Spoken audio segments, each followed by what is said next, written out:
next, we have, of course, our friend, our editor, entertainment editor from Manila Standard, DK Wang. Hi, good afternoon. Hi.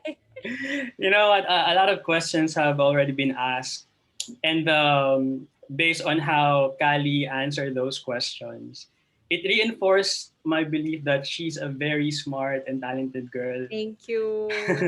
Now, Kali, it seems that you've got everything down. Like you already know what to do.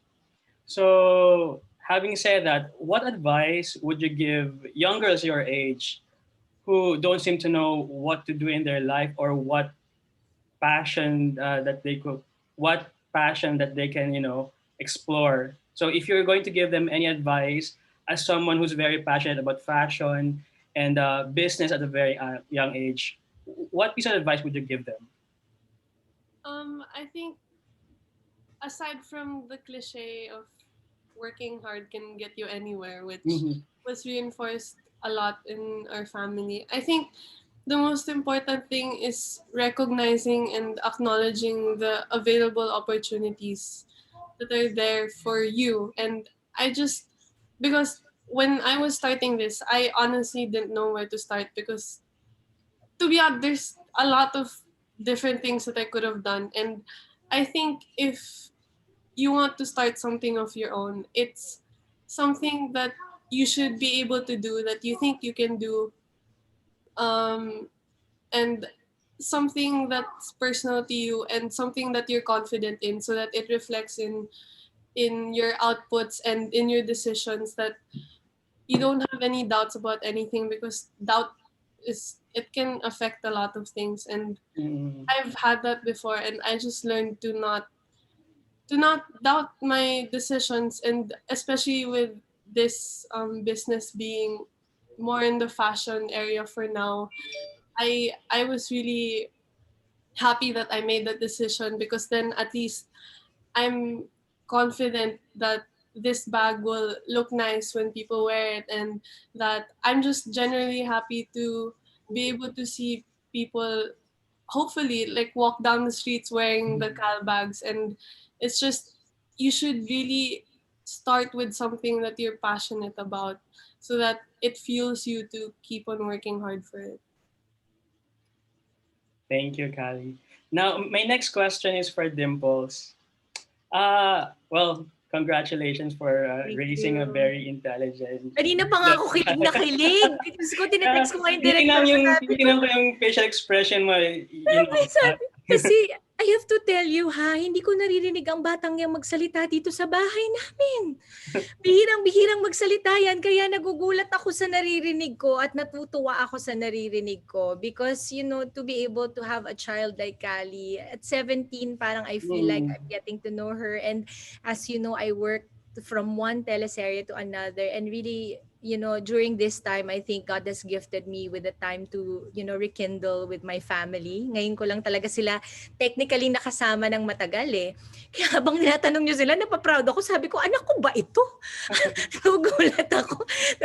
Pwede ka na nga mag-beauty queen. Alam mo, pwede ka nga mag-beauty queen. Talaga we kakali. agree.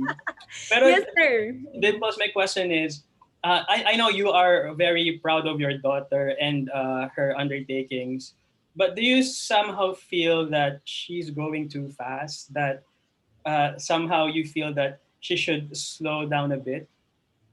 No, you know what? Not at all. I feel Mhm. that age should not matter, especially when we are pushing for our dreams. Yeah. I feel like some of us find our passion and whatever we are good at maybe as early as 7 years old, 6 years Mhm. old, some three, alam na nila, singers Right. sila, dancers sila. And I think it will be a total disservice if we put a brand on something and say, because you are too young, you cannot do this. I hope to have a household that encourages empowerment regardless of age. I'm sure you will see that also with my other child, Alonso. Si Yeah. Alonso kasi different from ate. So you can see that as a parent, I want to embrace whatever it is. That's the reason I have. I have girlfriends. Oy, you don't have girlfriends. Girlfriends. Hindi, parang I wanna, that's the kind of message sana na kaya rin kami as a family, even Boyet, I think that's why we also love to share how we are as a family now. Sana ma-experience din ng ibang pamilya ito that, once you give your children the ability to believe in themselves, no matter how young or how old Mhm. they are, grabe magfa-fly sila, magsa-soar sila Right. eh. Magugulat ka na lang, grabe nandiyan na pala siya. And in terms of going fast, I think Callie talaga, sa totoo lang feeling ko nga si Callie really takes her time. Grabe yan eh. Biruin mo, pa-college na siya. Nag-test Yeah. siya, nagre-review siya. Online schooling, iba rin yung struggle ng online schooling sa mga bata ngayon, lalo that she's coming into college next year. And then Cal the brand pa, and she's ever present in our home. Ano siya ha, kahit di nagsasalita yan, naalagaan niya ang kapatid niya, nandito kami, nakakausap niya ang mga kaibigan niya. In fact, in the Zoom that we had kanina, I just realized Callie is so blessed to have friends around her. Kasi 'di ba, marami sa atin ngayon, hindi lang mga kabataan ang may mga struggles na pinagdadaanan because of the lack of connection, the Right. lack of being able to go out. And I feel like ito pala yung rason why Callie feels very empowered is because she has managed to, put together a group of people around her, like a love net of some sort that makes her feel secured. Kasi you cannot jump and take leaps of faith if you don't feel secure that somebody's going to Right. catch you eh. So, yun, parang I feel like whatever pace she is at right now, I think it is most perfect, especially distinct to her kind of abilities and, the things that she carries on her own. Mm-mm. I think she's also blessed to have a parents like you know, Salamat. who give her the freedom and Yeah. to make decisions. And of course, I hope many parents would listen or at least hear the kind Sana. of message that you have imparted just now. To give their children the wings to fly, so to speak. Mm-mm. So yeah, congratulations, Thank Callie, for you. your latest undertakings, and of course, Dimples and to your husband for raising a very intelligent and Thank very you so smart much. child. Thank you, sir. Salamat. Thank you. Thank you, Tess. Thank you, Nikki. Salamat ng marami sa suporta. We have two representatives from pep.ph. First, we're gonna call Pink Siason. Pink, hello. Where Thank- are you, Pink? I'm sorry. Here. Hi! Hi, Dimples. Hi, Callie. Hi. And sorry, ang lapit ko pala sa cam. Ayun, congrats, Callie, for your new venture. Siguro, um, sa bago mong business venture, meron ka bang ini-aim na gustong bilhin para sa sarili mo? Any reward for yourself or any investment? Because we know, as we all know, yung mom mo is very good at investing her earnings. So ikaw, may naisip ka na ba na dream investment mo?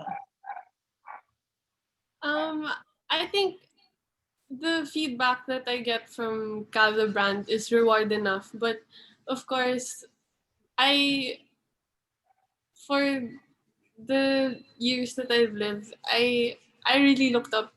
Well, I still do. I look up to mom and dad, and I've witnessed everything that they've done, and I it impacted me how we started from a small apartment to an actual house and then to several other properties, which I'm very proud of for mom and dad. And I, of course, want to invest also in properties, and I hope to be able to build a property for myself and for my family as well. So I think that's my dream investment, a house for me and my parents, somewhere they can go away and just relax at. So yeah. For now, meron ka bang rewards na usually or any parang mga interest na parang you invest on those things? Right now I don't think I have yeah, I don't right now I spent a lot of my time focusing on this. So I think this is it. This is my investment and my reward. Cal the brand. So parang you're not magastos by nature. Naku, hindi marunong gumastos. Talaga? Bakit? Wala. Paano ganun? May one time ba na parang ikaw na mismo nagsasabi sa kanya to buy stuff for herself pero siya mismo ayaw? Always, right, Callie? Always, always. Napakasinop ng batang yan. I think siguro dahil of my 2 children, si Callie talaga ang umabot dun sa panahong nagsisimula kami ng pamilya. Kaya 'di ba, kakasabi lang yan na we started from a small apartment and then a house and then at least trying to buy more for investment. Siya kasi ang nakakita nun lahat. Kaya always nung medyo nakakaluwag-luwag, sasabihin ko kay Callie, anak, bumili ka na ng ganito, kaya na natin itong bilhin. Kasi dati, nung hindi namin kayang bilhin, hindi rin ako nagsisinungaling sa kanya. Sinasabi ko sa kanya, hindi kayang bilhin yan ngayon. We have to work hard. Ilang balde pa ng luha, anak, ang kailangan nating iiyak dyan. Ilang sampal pa ang kailangan nating salubungin.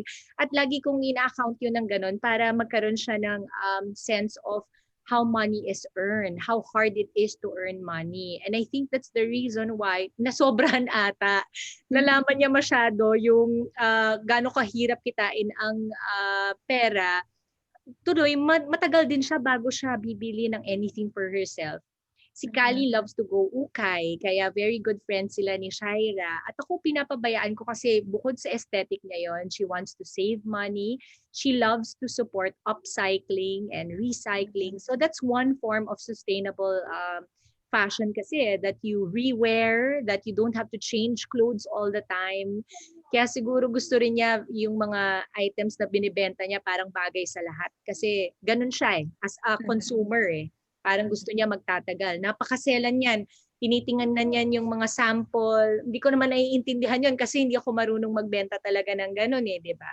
So yun si Callie talaga by nature. Tipid. So how do you feel, Dimples, na after all yung mga hard work mo, you're earning now or you're reaping the what you sow in the past, yung hard work na nagawa mo? Na syempre, yun nga bukod sa mga na-invest nyo na mga properties, meron pa kahit sa ibang mga kasama ninyo sa bahay, nagagawan din nyo na i-share yung blessing. Hindi kasi ako naniniwala sa kasiyahang sinasarili.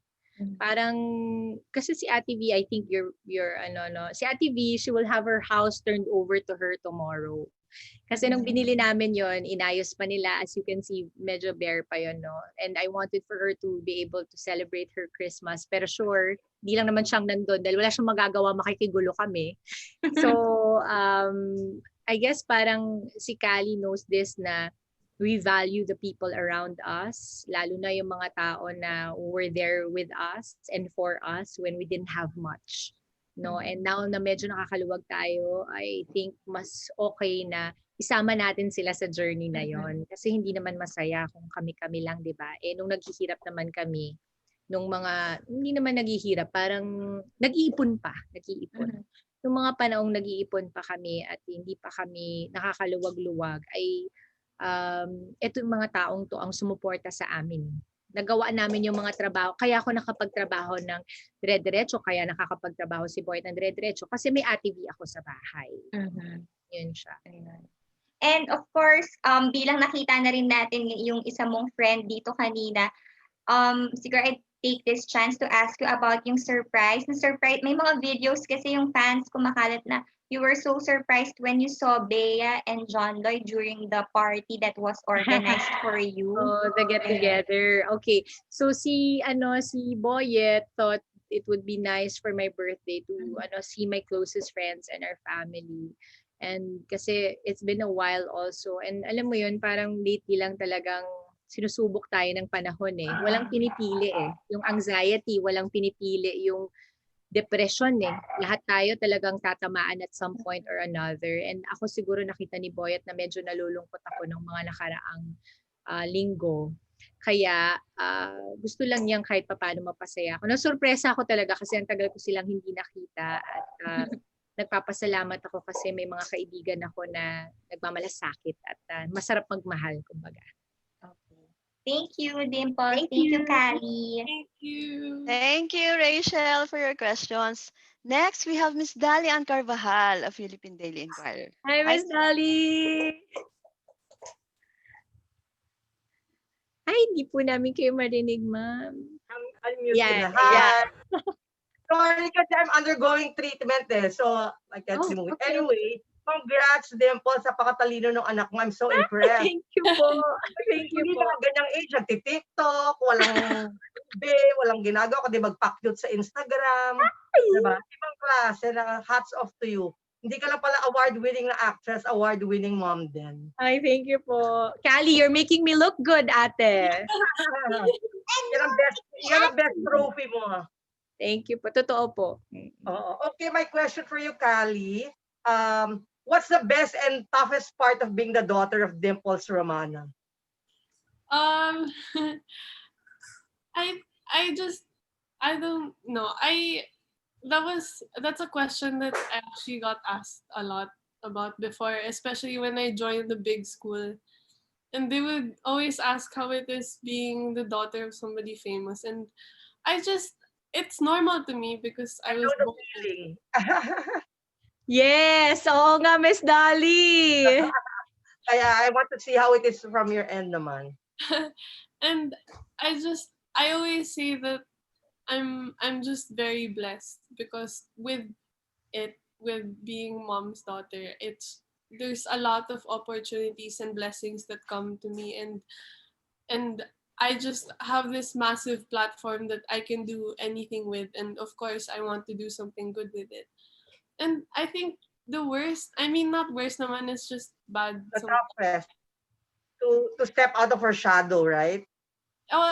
Yes, and be my own person. And I think it's just the little things, like when we're in the mall, there's not really that much privacy, and sometimes that it's just funny to see how some people treat those with a bigger platform than somebody, for example, me.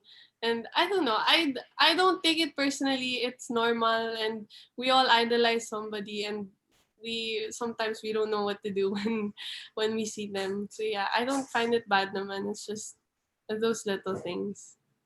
Okay, my last question for you. Was it a conscious effort on your part to veer away from showbiz so that you can create your own path different from your mom's? I don't think I didn't really intentionally stray away from the opportunities to become like mom. I just really didn't. First of all, I can't really act. Like mom said, I'm very bungis-ngis, and there were times where I've tried to act. Like I made this TikTok with mom where I was Danny girl and then she was Savannah, and I couldn't go through any second of it, and I just really couldn't act. And I think I just really wanted to stick to what I was passionate about, and that's just not acting. So, yeah. But joining a beauty contest is like showbiz na rin in a way. Yeah. You're ready for that. Yeah, I think that I just really, again, like my advocacy and just having this big platform to influence people with it. And yeah, it's just I really can't act talaga. I would if I could. Thank you so much, and good luck for your project. For Dimples, pwede, Yes, Miss isang tanong Dolly. lang. Would you consider yourself a stage mom?